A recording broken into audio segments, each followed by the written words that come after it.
You're done! That's exciting. You may not be done with the whole course yet, but you are done with most of the writing. So let's talk about what happens after the course.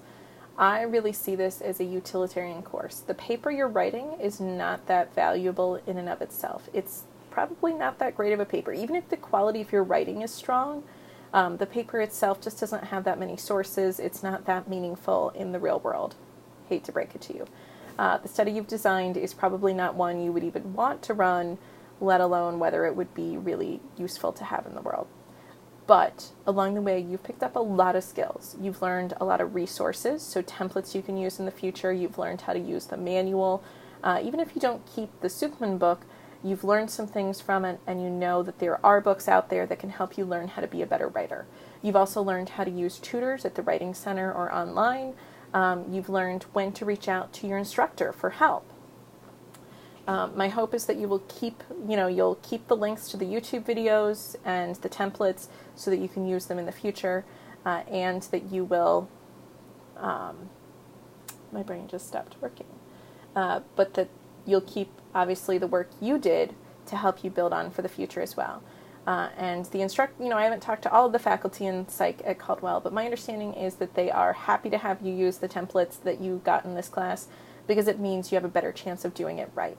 As I mentioned, it's really important that you understand what the rules are so you can check to see if something has changed, but the templates really give you a head start. So what do you do in the future? Well, now you have a sense of what to look for when you're looking for articles, and how to think when you're writing a paper, how to try to find common threads in your articles, and how to narrow your search as you go.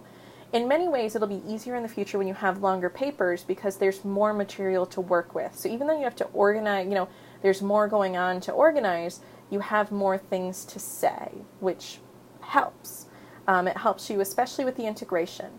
Really look to, when you're writing, keep an eye on whether you are telling the story of one article instead of pulling main ideas from several articles to say something interesting. And you may, when you feel stuck, you might fall back on some of the tools like a concept map or even doing an article sort. You've learned how to paraphrase, and you've learned how to take notes on articles. You might use the forms for taking notes in the future, or you might just sometimes I will just do like a running tally. You know that you need to cite as you take notes so that if things get copied and pasted and mixed up, you still know where it came from. As you move forward, you also have a sense, you're more aware of how other people perceive things. That's part of what you've gotten from all of this peer editing and the discussions, is you get a sense of how to write clearly for other people.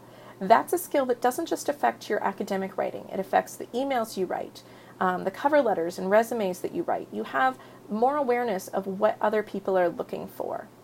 As you go into the work world, many of you will work with people. You'll do a lot of work that needs some sort of documentation. Documentation is often, especially if you're a counselor, your case notes are legal documents that can be called into court, either if there's a malpractice suit against you, but more often if, let's say, there's a custody battle and suddenly your records, whether you were seeing one of the parents involved, one of the children involved, your records could get subpoenaed.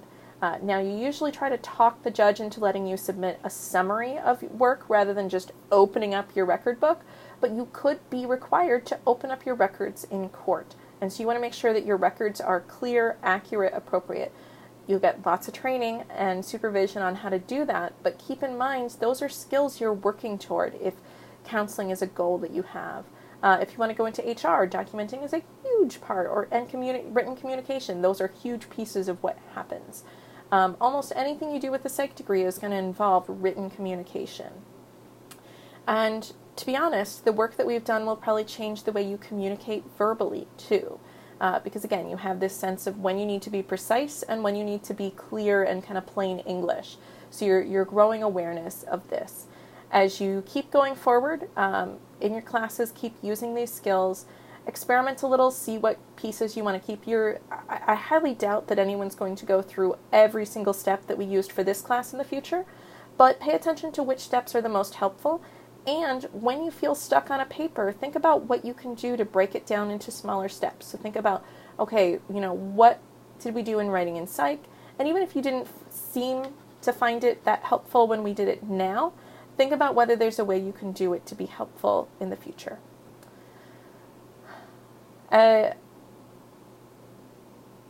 Sorry, my brain just froze again because I want to say so much. I want to say that I have no question that I am proud of the work that you've done. Every student who has finished this class, I am proud of the progress that they have made. Even if you're not where you want to be as a writer, even if you're not where I want you to be as a writer for this stage, I am proud of the work you've put in to make it this far. Just turning in assignments, that's a lot of work that you've done. And I see so much growth in students during this semester. Look back to some of the work you did at the very beginning and really see how much you've grown.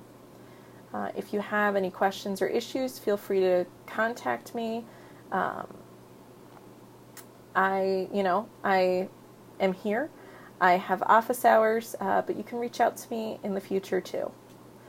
I think I'm just putting off saying goodbye. So I will stop wasting your time and say good luck with finishing up the paper, good luck with your writing in the future, and thanks for going on this journey with me.